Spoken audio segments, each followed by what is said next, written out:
Please subscribe for Deck Films Production.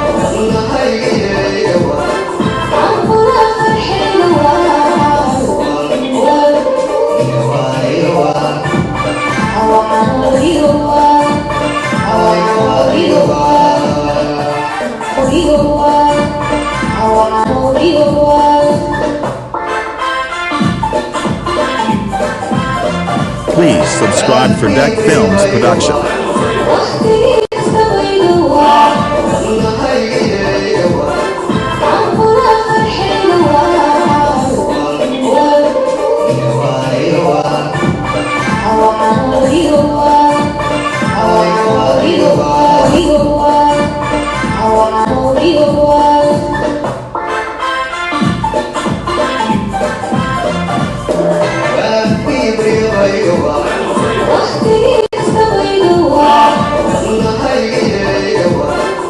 Please subscribe for Deck Films Production.